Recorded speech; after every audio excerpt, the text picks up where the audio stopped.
that a lot of things that we want to do, a lot of places we would like to go, a lot of things we would like to experience, and we just stop at but, and we build a case. In fact, I was reading something the other day that talked about but. It says but is an argument for our limitations, and when we argue for our limitations, we get to keep them.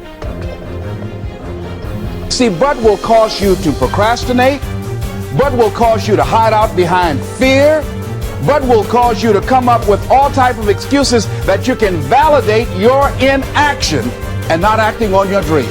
And right now, more than ever, people need to look for ways to live their dream. People need to look for ways to make it on their own. There is no such thing as job security.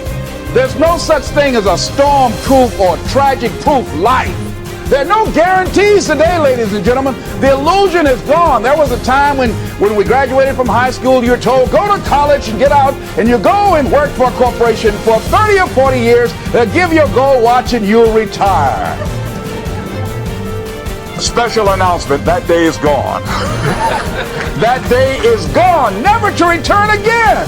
So instead of people living in fear, feeling stressed out, feeling powerless, feeling like victims, I think it should be a time that we need to begin to look at ways that we can become an active force in our own lives. Look at ways when we can decide to take charge of our own destiny. Look at ways when we can decide to design a life of substance and begin to truly live our dreams. And it's time for people to decide, I'm ready to get on with my life. Shake somebody's hand on your right and left. A guy named Bob May said, don't let nobody turn you around. Do that right quick. Now, you know, a lot of people say, I'm going to live my life one day when things get right. When I get all my bills paid. When I get my feet on the ground. I say, what have you been walking on? See, there are no problem-free moments. A guy named Dimples had a record one time called, If It Ain't One Thing, It's Another. And I say, if it ain't one thing, it's 12 others. Always something there to build a case on why you can't move on, why you can't grow to the next level, why you can't begin to manifest your greatness, why you can't begin to live life on your terms. Always something there to block you, to keep you where you are, and keep you from beginning to develop your true greatness. Always some fear. How do we handle it? And I'm saying that if you've been hiding out behind but, if you've been using the fact that you don't have enough money or you don't have the education, take it head on. Go get the education.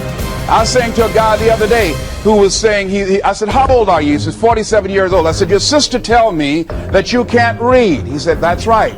I said, why? Well, you know, I didn't go to school. I said, excuse me, how old are you? I'm 47. 47? Yes. And you can't read or write? Yes. Have you ever heard of adult school, adult education?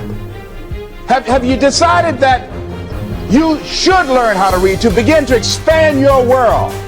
Why are you using that as a racket?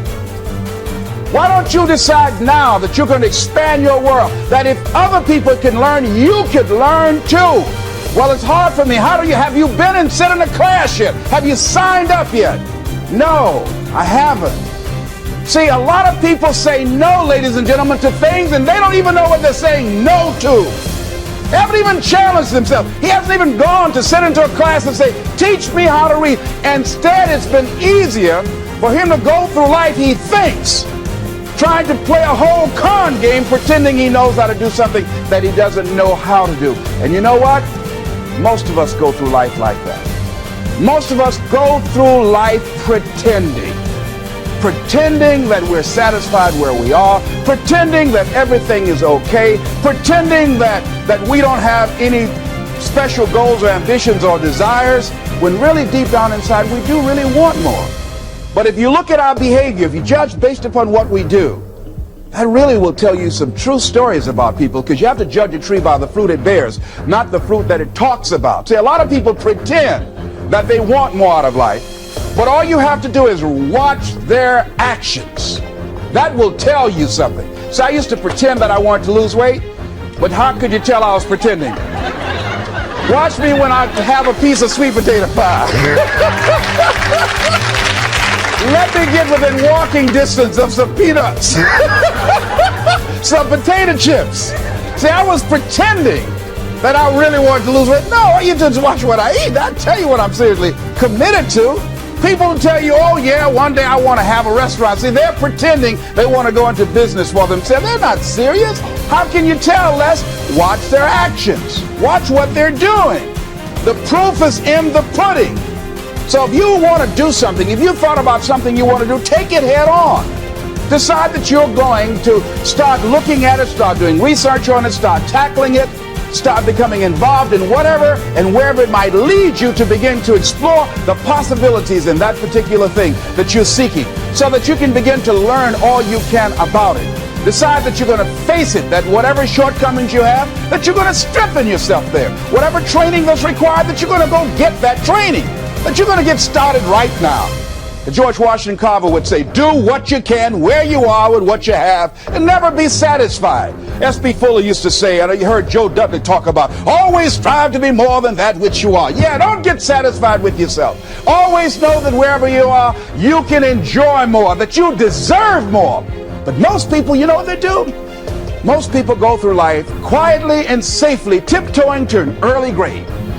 Find out what it is you want and go after it as if your life depends on it. Why? Because it does.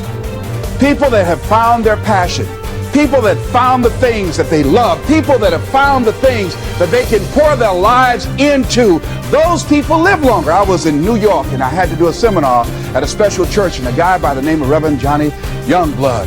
And I said, how is it that you were able to build this big housing facility and got all of the various community and religious groups together to have this dwelling for 2,000 residents that were once homeless? How were you able to take on this responsibility? Wasn't it overwhelming? He said, the kind of work I do, he said, it's in me. I've got to live what's in me. And I think that's everybody's desire in life.